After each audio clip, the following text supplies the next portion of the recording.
Boa tarde, pessoal. Hoje vamos falar mais um vídeo sobre investimentos em startups.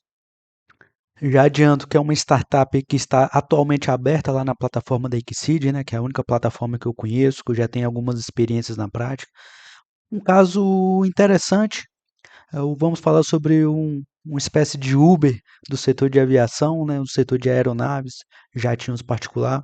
É um caso interessante, mas é um caso que eu achei bastante complexo pela diferenciação. Qual que é a diferenciação dessa empresa? Por exemplo, se é realmente um mercado promissor, por que que o Uber não chegou lá até hoje? O Uber é uma empresa que vale 40, 50 bilhões de dólares, né? Então vamos lá, vamos discutir passo a passo. Para quem não me conhece ainda, eu sou o Homero, sou economista e mestre em economia e decidi fazer esse pequeno canal aqui de forma muito humilde para a gente discutir questões de economia, de investimentos. Então, por favor, podem escrever aqui sobre quais tipos de vídeos vocês querem que a gente discute. Se é sobre ações, se é sobre startups, se é sobre renda fixa, sobre o cenário econômico específico. Então, vamos lá, pessoal. Essa é a plataforma da Exceed. É só digitar lá no Google exceed.com.br e atualmente a gente tem algumas ofertas lá disponíveis para investir. Investimento que não é um valor muito agressivo, a partir de R$ 5.000 você consegue investir. Então hoje está aberto 3 rodadas de captação lá na Exceed, né? Então você que está assistindo o primeiro vídeo do nosso canal, Exceed é uma plataforma que realiza pequenos IPOs, são startups que captam ali 1 milhão, 2 milhões.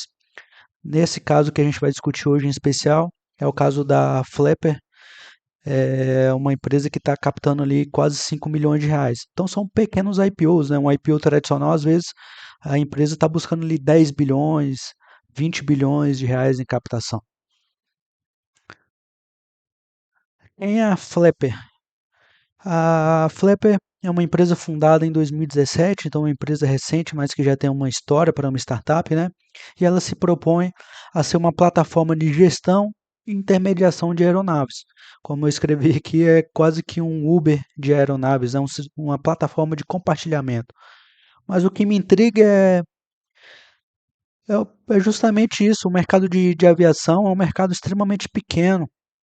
Quem tem uma aeronave que custa às vezes 60 milhões de reais é um bilionário. E quantos bilionários existem no mundo? Então é um mercado muito pequeno. Talvez aqui no Brasil tem 100 bilionários. Então você desenvolver um produto, uma plataforma específica para algumas centenas de pessoas que existem no Brasil e alguns milhares de pessoas no mundo, então já é um primeiro sinal de alerta para mim como investidor. Tanto que se fosse um mercado extremamente amplo, com certeza absoluta que a Uber já teria entrado, os diversos concorrentes da Uber que a gente tem, né, EasyTax, a 99. Então, é algo que eu achei complexo já desde o início, mas é um mercado interessante, né, um mercado de altíssima renda. Então, a pergunta que eu deixo aqui para a gente discutir ao longo desse vídeo, qual que é a diferenciação da Flipper? Um Algo importante, o fundador, né? O fundador, o Paulo Malik, ele não é brasileiro, mas é um cara que tem um currículo excepcionalmente interessante. Ele tem duas graduações, ele é formado em economia e marketing e começou uma faculdade de ciência da computação, mas como ele mesmo diz, ele não finalizou, não chegou a finalizar ciência da computação, mas é um cara que entende de tecnologia, entende de marketing, entende de economia mundial. Segundo ele, o português é a sétima língua que ele aprendeu na sua vida, já montou empresas em 35 países diferentes. Então é um cara que realmente tem uma experiência de vida, uma trajetória excepcional, como poucas pessoas do mundo têm. Então ele foi diretor de marketing na Easy Tax, ele é advisor na Mastercard, advisor no Nubank, então tem passagem por grandes empresas multinacionais, né? Então ele tem um conhecimento único sobre a economia do Brasil e do mundo inteiro, uma experiência realmente global. Então isso é algo que traz muita credibilidade, né? Algo bastante positivo, que com certeza muitos desafios que 99% das pessoas comuns não conseguiriam resolver, esse Paulo aqui com certeza ele tem capacidade de resolver problemas complexos. As soluções que a Flapper propõe a desenvolver estão em quatro verticais de negócios, né? Então, o principal é o fretamento de aeronaves. Então, eu sou um executivo de uma grande empresa, eu quero fazer uma viagem de Guarulhos para Londres. Eu posso entrar aqui nessa plataforma e procurar uma aeronave. Eu já tenho uma aeronave e quero vender para comprar uma mais nova. Através aqui da Flap também tem um marketplace para auxiliar no processo de negociação de aeronave segunda mão.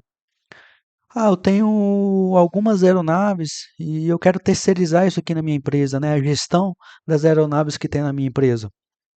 Grandes empresas, pessoal, até fazendo parênteses aqui, né? Grandes empresas têm muitas aeronaves. Uma vez eu li até uma história do presidente da General Electric. Estive lá recentemente aqui na unidade aqui no Brasil. O presidente, ele era tão preocupado com seus compromissos no mundo inteiro que ele sempre viajava, ele pessoalmente, com duas aeronaves. Qualquer lugar que ele fosse, nos Estados Unidos e no mundo, ele ia sempre com duas aeronaves.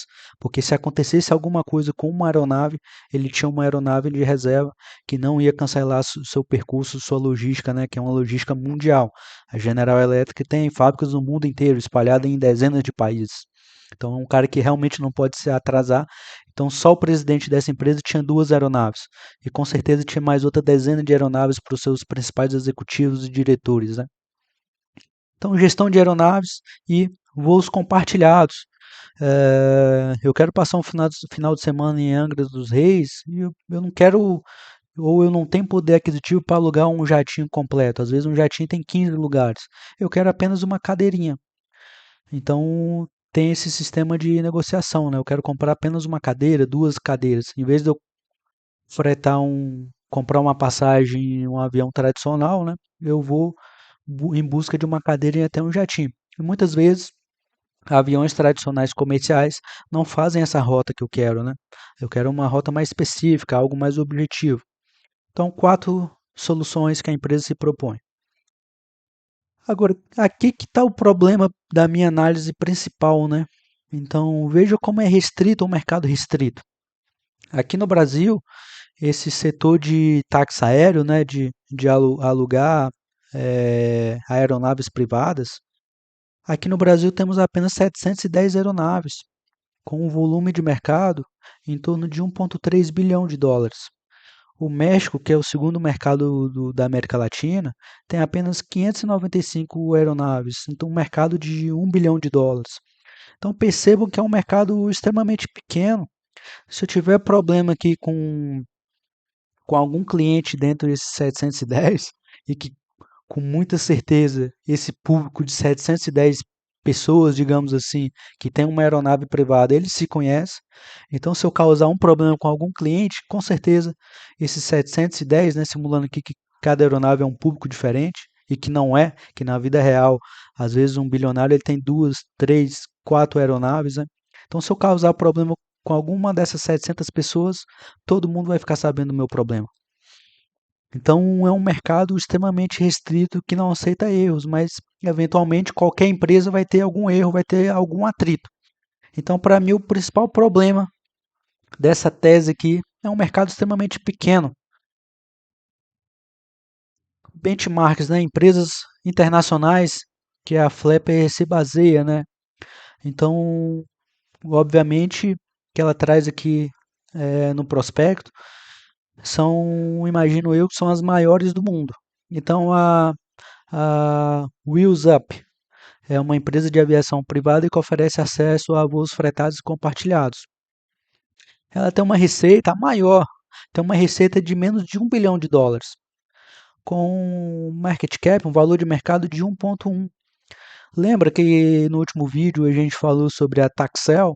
A Taxel, que se propõe a um mercado de trilhões de dólares, ela tinha uma negociação de mercado de 6 vezes a receita.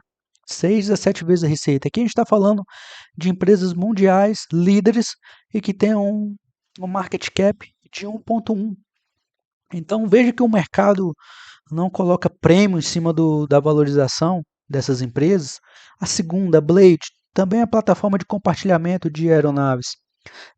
Teve uma receita, eu imagino eu que é a segunda maior do mundo, teve uma receita de US$ 1/4 bilhão, né, 240 milhões de dólares, e o market cap de 300. Novamente, um para um. Se eu tenho uma receita de 100 milhões, eu vou valer 100 milhões. Se eu tenho uma receita de 300 milhões, eu vou valer 300 milhões de dólares. Então, não sou eu que estou dizendo que é um mercado complexo. São os analistas de mercado do mundo inteiro que não colocam prêmio em cima da valorização desses negócios. Por que eu acho interessante a Taxel do outro vídeo, né? Vou deixar aqui embaixo o link para quem se interessar assistir o vídeo da análise que eu fiz sobre a startup Taxel. A Taxel, na minha opinião, ela está em busca de um mercado de US$ 1 trilhão. É uma empresa que desenvolve gestão tributária, né, relatórios tributários, ajuda os empresários a saber o que eles têm que pagar de imposto. Vamos só para o mercado americano. O mercado americano, hoje, a gente está falando de uma economia de 25 trilhões de dólares. 25 trilhões de dólares. O mundo, a gente está falando de uma economia mundial hoje de 100 trilhões de dólares. Imagine se a Taxel vira uma espécie de Microsoft. Microsoft é o quê? É um software que está em 90% dos computadores do mundo. Quanto vale a Microsoft? Né? Trilhões de dólares. Então, esse é o caminho que eu busco nas minhas análises. Empresas que não estão em busca de resolver problemas de negócios pequenos, de negócio restrito, mas empresas que estão em busca de resolver grandes problemas mundiais. Por isso que eu achei interessante. Eu dei um joinha na Taxel, mas eu não vou dar joinha para a Flapper. Outros modelos que eu acho até mais interessante que a Flapper. O modelo da Prime U. Ele não vende apenas um compartilhamento de um barco, ele não vende apenas o compartilhamento de uma mansão, de um carro importado, de um helicóptero. A Prime U vende um sistema, um estilo de vida.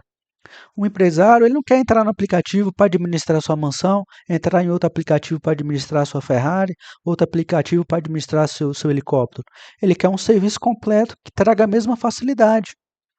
Aqui a Prime U, eu acho que no final das contas, na minha opinião, é quase como um fundo imobiliário, sabe? Ele tem ativos extremamente especiais, únicos nas melhores praias do Brasil e do mundo, e ele vende uma taxa de administração. Então eu vou lá, eu aporto o recurso ali, às vezes 10, 15, 20 milhões de dólares num fundo imobiliário, e ele vai me entregar um serviço de uma mansão, de administração de uma mansão, acoplado, embutido com a administração de um barco, de manutenção desse barco, né? De revisões, junto ali com a Ferrari na garagem, uma Lamborghini. Se eu precisar de um helicóptero, ele tem à disposição. Se eu precisar de um jatinho, ele tem à disposição. E daqui 2, 3, 4, 5 anos eu posso vender a minha cota até com ganho de mercado, com valorização, com ganho de capital. Aqui sim, o modelo da Prime U eu acho bastante interessante e replicável, né? Ele pode ter ativos nas melhores praias do mundo, nas melhores ilhas particulares do mundo inteiro. Aqui sim a gente está falando de um mercado de trilhões de dólares e que não vai ser facilmente replicado pela Uber, por exemplo. Já lá na Flapper, isso aqui, essas soluções aqui, se a Uber achar interessante, se a 99 Táxi achar interessante, ela gasta lá US$ 1 bilhão em 2 meses e desenvolve isso aqui. Ah, então, Homero, então a Flap está criando um negócio que ele pode vender para a Uber, por exemplo. Pode, mas e se a Uber não quiser comprar a Flapper? E se a Flapper não achar interessante o valor, a oferta que a Uber dá? Acaba morrendo. Se a Uber quiser matar a Uber mata a Flapper em um dia de negociação. Então aqui é um modelo concorrente parecido, né? Que eu acho até mais interessante. Então, essas informações eu trouxe lá do prospecto, o que pretendemos fazer com a captação de 4 ou 8 milhões, né? Então a Flap está buscando ali quase 5 milhões nesse mini IPO. E são 3 objetivos específicos. Fazer um M&A com foco em um operador de táxi aéreo, né? M&A é adquirir uma empresa já que está no mercado. Com isso, a Flap espera crescer sua margem, né? Porque em vez dela alugar apenas aeronaves de terceiro, ela pretende alugar aeronaves próprias também. E esse operador de táxi tem algumas aeronaves. Esse operador de táxi tem licenças de operação em alguns aeroportos específicos, então vai ampliar o mercado, né, vai ampliar a receita da Flapper. Ela objetiva comprar duas aeronaves próprias, que eu vi, pelo que eu pesquisei, essas aeronaves já estão chegando ou acabaram de chegar na empresa. E ela pretende investir em marketing na Europa, Oriente Médio e Estados Unidos, né? Ampliar seu escopo de atuação. Mas aqui, né, é a primeira rodada da Flap, agora em 2025. Então ela está ofertando quase 8% de participação societária em troca de quase 5 milhões em seu patrimônio líquido. O valuation dessa empresa hoje está em 68 milhões, com uma receita anual, usando os dados de 2024, 54 milhões. Então veja, não tem prêmio em cima da receita. O market cap, o valuation é muito parecido com a receita da empresa corrente, né? Diferente da Taxel, que a gente estava falando algo próximo a 6, 7 vezes. Eu já vi startups sendo negociadas a 15 vezes, a 20 vezes. Então não sou eu que estou dizendo que a Flapper está no mercado difícil. É um mercado mundial de investimentos que diz. Não tem, não tem prêmio em cima dessa receita. É basicamente um por um. Receitei 100 milhões, vou ter uma empresa que vale 100 milhões. Então é algo que eu acho complexo. E temos grandes concorrentes que podem entrar nesse mercado em 2 meses, como a Uber, como a 99 Táxi. Se elas acharem interessante, elas entram nisso aqui. Ah, Homero, se você achou a Taxel uma empresa que pode valer trilhões de dólares, por que você não investiu todo o seu patrimônio na Taxel? Por dois motivos básicos, né? Que a gente pode discutir, fazer mais vídeos. O motivo da diversificação e assimetria das informações. Diversificação é um problema que foi discutido por Eugênio Fama, é um ganhador do Prêmio Nobel de 2013. Segundo Eugênio Fama, a diversificação é algo básico, né? Como a gente diz popularmente, não colocar todos os ovos numa mesma cesta, porque se você cair, se você investir errado, você perde todo o seu patrimônio, você perde ali todos os seus ovos, né?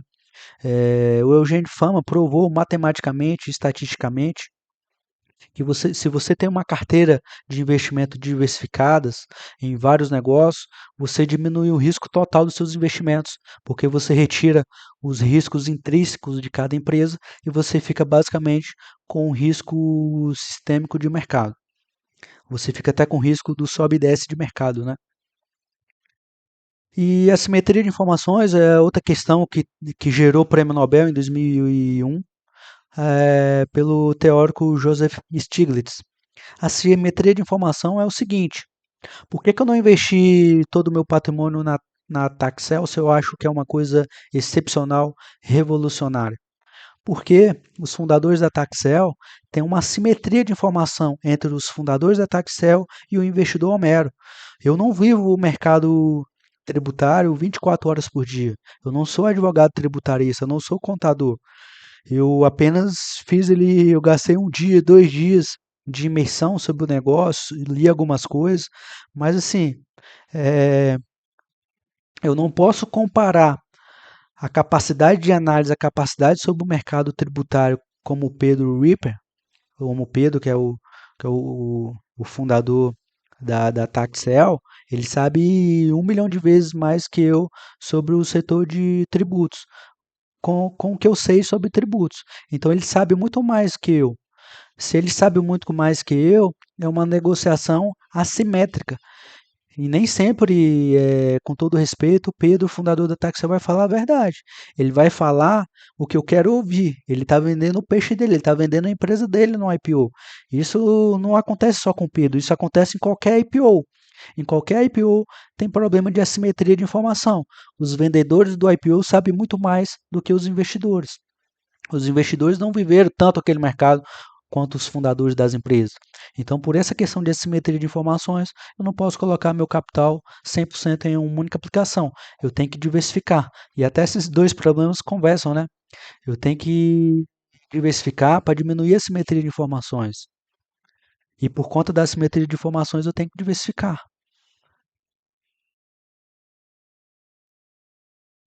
Então, pessoal, era isso aí que eu gostaria de ter discutido, né? Espero que tenham gostado. Estou aqui à disposição para quem precisar de uma assessoria em planejamento financeiro, uma assessoria em investimentos. Você que tem sua carteira de aplicações, quiser conversar, dar uma analisada nas suas aplicações, né? Se está legal, se está condizente com o seu perfil financeiro.